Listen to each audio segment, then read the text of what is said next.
성령 강림 후 21번째 길벗교회 주일 예배를 묵도하심으로 시작하겠습니다. 주의 크신 은혜를 기념하여 말하며 주의 의를 노래하리이다. 여호와는 은혜로우시며 긍휼이 많으시며 노하기를 더디하시며 인자하심이 크도다. 거룩하고 사랑이 많으신 아버지 하나님, 오늘도 주 앞에 나와 예배합니다. 이 예배 가운데 은혜를 더하여 주시옵소서. 예수님 이름으로 기도드립니다. 아멘.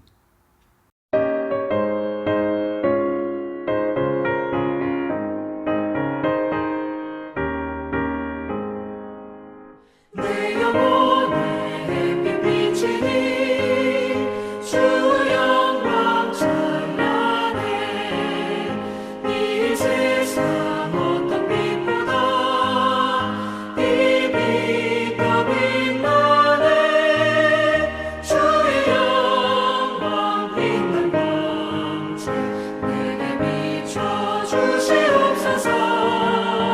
그 밝은 얼굴 위에 올 때 나의 영혼 기쁘다.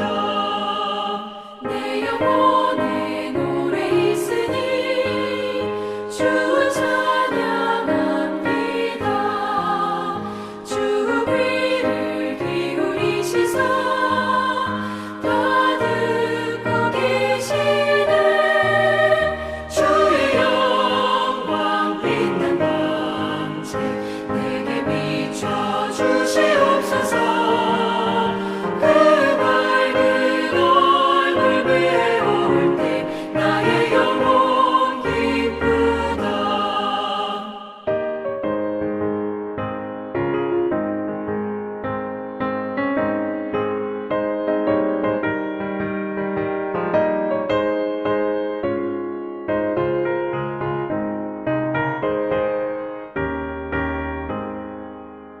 내 영혼의 몸을 되어서 주와 함께 하실 때 그 평화 내게 깃들고 주 은혜 꽃피네.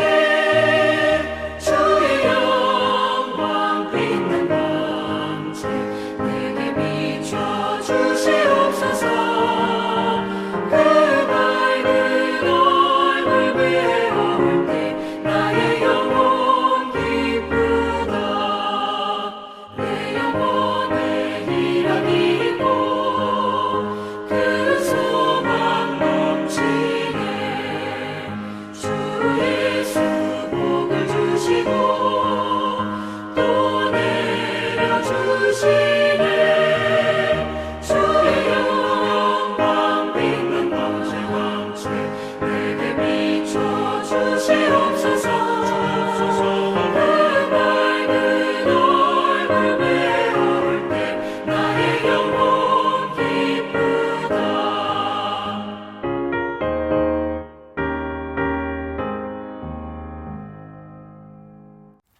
한 주간 동안 우리의 삶을 되돌아보며 참회의 기도를 드리겠습니다.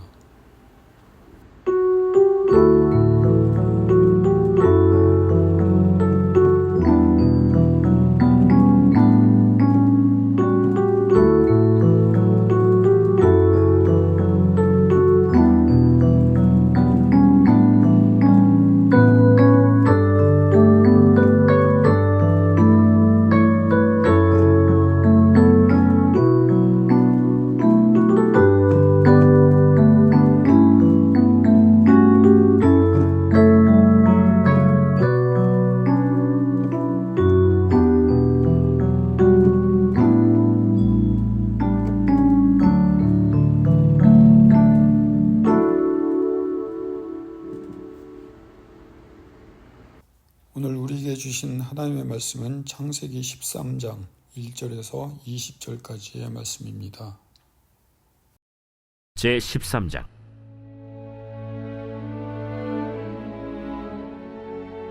아브람이 애굽에서 그와 그의 아내와 모든 소유와 롯과 함께 네겝으로 올라가니 아브람에게 가축과 은과 금이 풍부하였더라. 그가 네게브에서부터 길을 떠나 베델에 이르며 베델과 아이 사이 곧 전에 장막 쳤던 곳에 이르니 그가 처음으로 제단을 쌓은 곳이라. 그가 거기서 여호와의 이름을 불렀더라. 아브라함의 일행 롯도 양과 소와 장막이 있으므로 그 땅이 그들이 동거하기에 넉넉하지 못하였으니 이는 그들의 소유가 많아서 동거할 수 없었음이니라. 그러므로 아브라함의 가축의 목자와 롯의 가축의 목자가 서로 다투고 또 가나안 사람과 브리스 사람도 그 땅에 거주하였는지라. 아브라함이 롯에게 이르되 우리는 한 친족이라. 나나 너나 내 목자나 네 목자나 서로 다투게 하지 말자. 내 앞에 온 땅이 있지 아니하냐.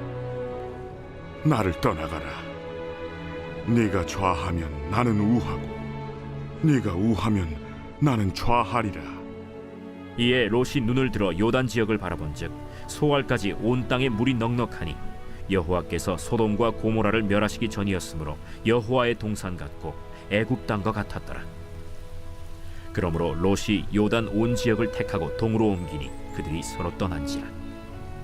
아브람은 가나안 땅에 거주하였고 롯은 그 지역의 도시들에 머무르며 그 장막을 옮겨 소돔까지 이르렀더라. 소돔 사람은 여호와 앞에 악하며 큰 죄인이었더라. 롯이 아브람을 떠난 후에 여호와께서 아브람에게 이르시되 너는 눈을 들어 너 있는 곳에서 북쪽과 남쪽 그리고 동쪽과 서쪽을 바라보라. 보이는 땅을 내가 너와 네 자손에게 주리니 영원히 이르리라. 내가 네 자손이 땅에 티끌 같게 하리니 사람이 땅에 티끌을 능히 세일 수 있을진데 네 자손도 세리라. 너는 일어나 그 땅을 종과 횡으로 두루 다녀보라. 내가 그것을 네게 주리라. 이에 아브람이 장막을 옮겨 헤브론에 있는 마므레 상수리 수풀에 이르러 거주하며 거기서 여호와를 위하여 제단을 쌓았더라.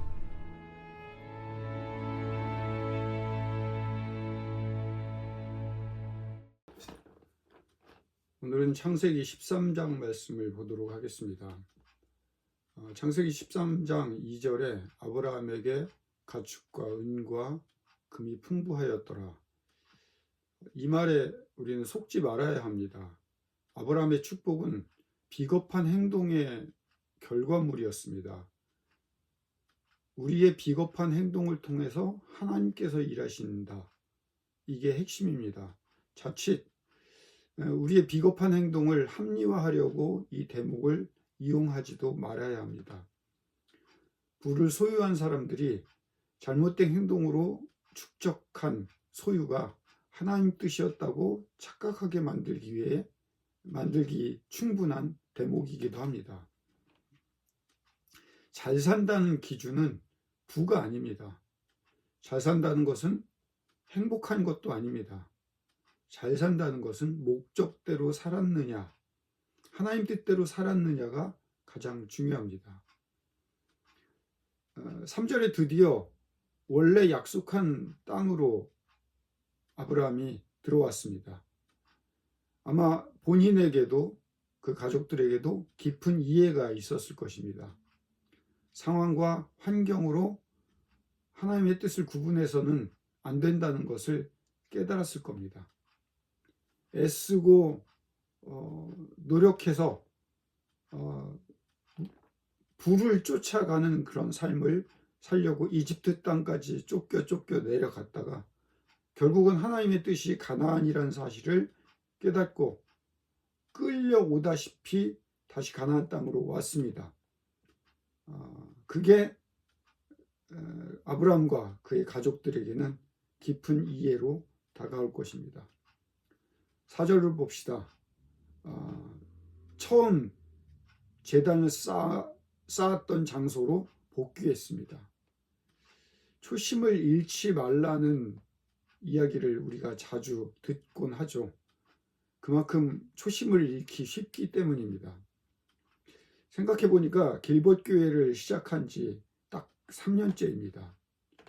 우리의 초심도 다시 한번 확인해 보아야 할 때입니다. 우리 인생의 매년 초마다 다짐했던 마음들이 있을 겁니다. 10월쯤에는 우리가 점검해 볼 일이기도 합니다. 우리 인생의 중요한 순간들, 그리고 다짐했고 소망했던 마음, 그 초심으로 우리는 돌아가 봐야 합니다. 어쩌면 그 초심의 초심을 근원을 따져보면 우리가 태어나기 전에 하나님께서 우리를 이 땅에 내려보내기 전 그때 우리가 하나님과 약속했을 수도 있습니다. 하나님께서 우리에게 말씀하셨을 겁니다. 너는 어떤 곳에 가서 내 인생을 보낼래? 아마 우리는 지구에 이 땅에 내려간다는 설렘과 하나님의 사명을 받았다는 기쁨에 아마 막말을 했을 수도 있을 거예요. 제가요, 가장 어려운 지역에서 제일 힘든 사람들을 옆에 두고 복음을 전하면서 그들을 사랑하고 그들을 위해서 봉사하다가 오겠습니다. 주를 위해서 이 한 몸 감당하고 주의 뜻을 이루기 위해 애쓰다 오겠습니다. 이러고 우리가 태어났을지 어떻게 알겠습니까? 이러고 눈 떠보니 지금 우리 현실 안에 있지 않을까요? 제가 보기엔 여러분들이 최소한 하나님 앞에 저는 태어날 때요, 돈 많고 부유하고 편안한 곳으로 제발 보내주세요, 이러지는 않았을 사람들일 겁니다. 그러니 저와 여러분들이 지금 이런 자리에 있는 겁니다. 그 초심을 기억해 봅시다. 기억나시죠? 태어나기 전 하나님과 약속했던 그 기억들. 그리고 지금 이 현실을 힘들어하지 마시고 축복이라 생각하시기 바랍니다. 우리는 오늘도 제단을 쌓고 여호와의 이름을 부르고 있습니다. 우리의 비겁함까지도 하나님께서 사용하신다는 사실을 알기 때문에요. 6절을 볼까요? 그들이 동거하기가 넉넉하지 못하였으니 소유가 많아서 동거할 수 없었다, 이런 말이 나옵니다. 아브라함과 롯이 그 땅 안에서 함께 지낼 수 없었다는 이야기입니다. 이걸 좀 다른 각도로 한번 생각해 봅시다. 약속의 땅, 가나안 땅 아닙니까? 축복의 땅이고 젖과 꿀이 흐르는 땅이에요. 하나님이 약속하신 땅이라면 아브라함과 롯이 머무르기에도 작은 곳이어야만 할까요? 또 하나, 그 약속의 땅에서도 갈등이 있었답니다. 다른 가나안 사람들과 브리스 사람도 아닌 조카와 롯의 갈등이 생겼습니다. 하란 땅, 갈대아 우르 땅에서 있었던 갈등이 아닙니다. 적어도 약속의 땅에서는 그런 갈등은 없을 것이라고 아마 찾아왔을 거예요. 그래서 제가 3절을 설명하면서 했던 이야기입니다. 잘 산다는 것은 행복한 삶이 아니라고요. 분명히 아브라함은 하나님의 뜻에 따라 먼 타고 가나안까지 8,000km 가까운 거리를 여행해서 왔습니다. 잘 살고 있다. 잘 살고 있는데 갈등이 생긴다. 어쩌면 갈대아 우르에서 하란 땅에서 있었으면 겪지 않았을 갈등이에요. 하나님이 원하시는 삶, 잘 산다는 것은 조카 롯과의 갈등을 극복하고 해결할 수 있는 실력을 갖추어 나가는 일, 그게 잘 사는 길입니다. 그게 잘 사는 일입니다. 편안하게 살려면 하란 땅에 있었어야죠. 갈대아 우르 땅에 있었어야죠. 거기서 아마 갈등이 없었을 거예요. 엊그제 전화가 왔었습니다. 어머니로부터.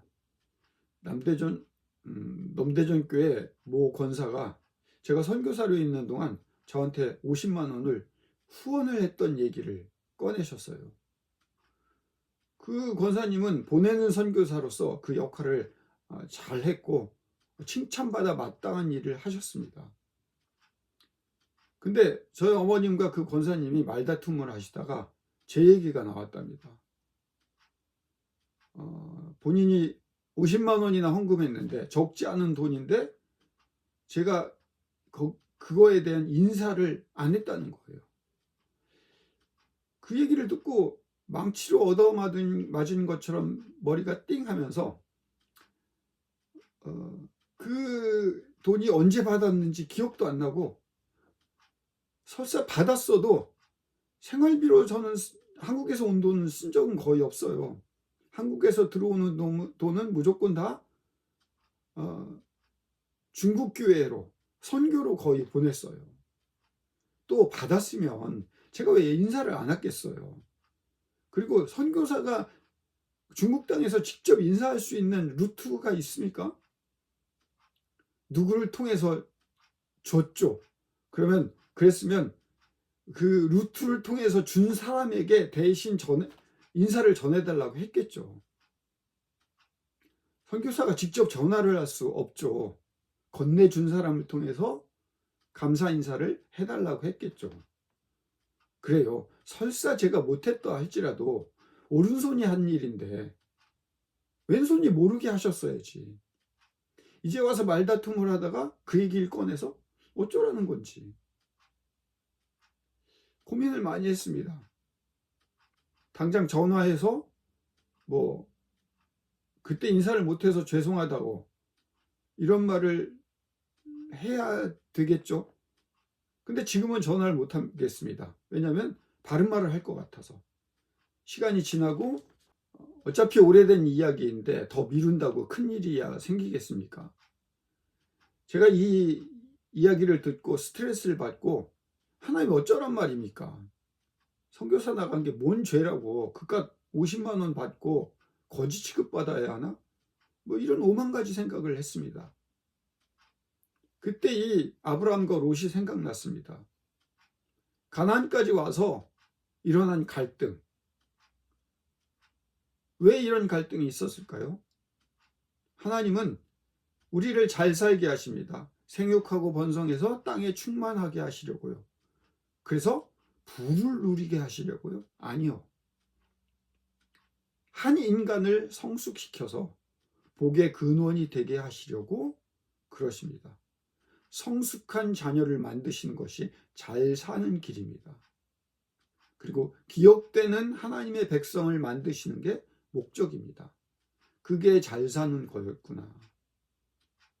이집트 땅까지 밀려 내려갔다가 마누라까지 팔아먹었던 그 씁쓸한 과거가 아브라함도 생각났을 겁니다. 그런 비겁함에도 하나님은 하나님의 일을 하고 계심을 목도하게 된 아브라함.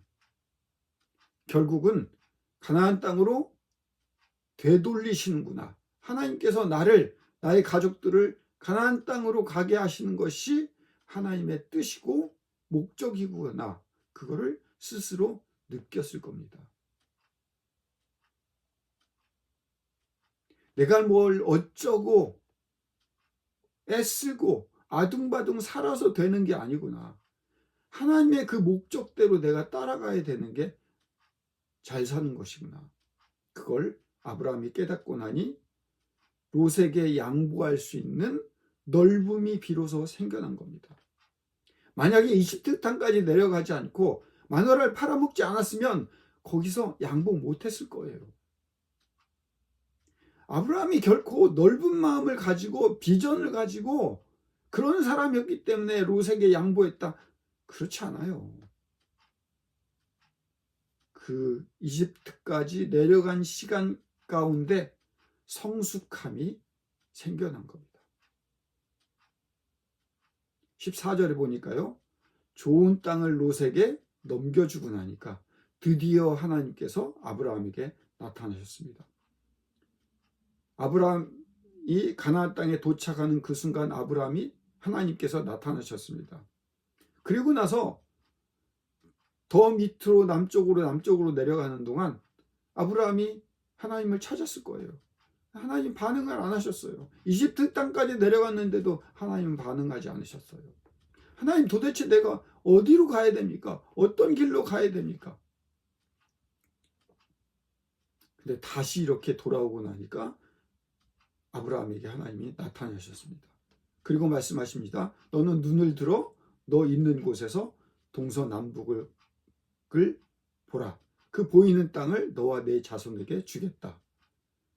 이렇게 비로소 약속하십니다. 아브라함이 성숙하고 나서야, 아둥바둥 사는 것이 아닌 롯에게 양보하고 나서야 하나님이 그때에서야 드디어 등장하셔서 동서남북에 보이는 땅을 주시겠다고 약속하십니다. 가나안 땅을 주시겠다는 약속에서 이제 그거보다 더 넓은 땅을 주시겠다고 약속을 변경하신 거예요. 여러분들 이거 잘 생각하셔야 돼요. 그냥 가나안 땅이 너 복의 땅이다, 이 이야기가 아니에요. 14절은 가나안 땅을 기점으로 동서남북 보이는 모든 땅, 그 더 넓은 땅을 주시겠다고 약속을 변경하십니다. 왜요? 아브라함의 성숙함, 그거를 보았기 때문에. 그리고 하나님의 뜻이 그 성숙함이란 사실을 아시고, 가나안 땅이 복의 시작일 뿐이고 출발지일 뿐이라는 사실입니다. 자기만 볼 수 있었던 아브라함에게 타인을 볼 수 있는 마음을 갖게 하신 거예요. 타인을 넘어서 하나님을 볼 수 있는 마음을 갖게 하신 일이 땅을 얻는 일입니다. 예수가 그 일을 우리에게 말씀하시고 서로 사랑하라고 말씀하시며 친히 땅을 정복하는 것을 보여주셨습니다. 그것이 하나님 나라입니다. 그것이 가나안 땅이고 약속의 땅입니다. 아브라함이 되면, 하나님께서 선택받으면 그저 잘 살고 부유해지고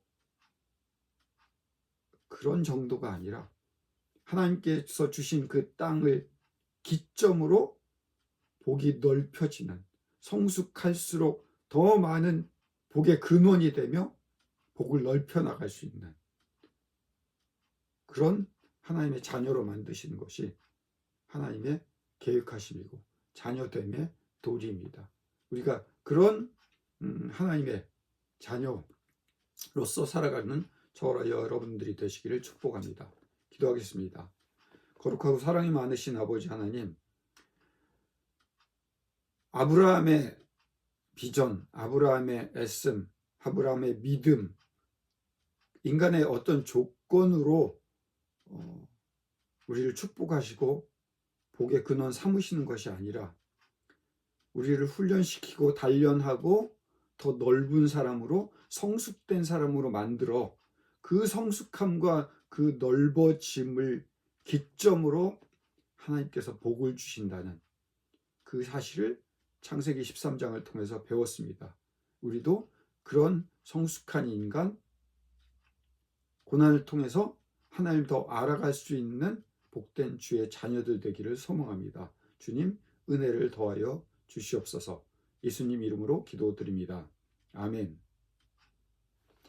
이제는 우리 구주 예수 그리스도의 크신 은혜와 아버지 하나님의 극진하신 사랑하심과 성령님의 인도교통 내재하심이 이 설교를 듣는 모든 자들 머리 위에 영원토록 함께하여 주시기를 간절히 축원하옵나이다.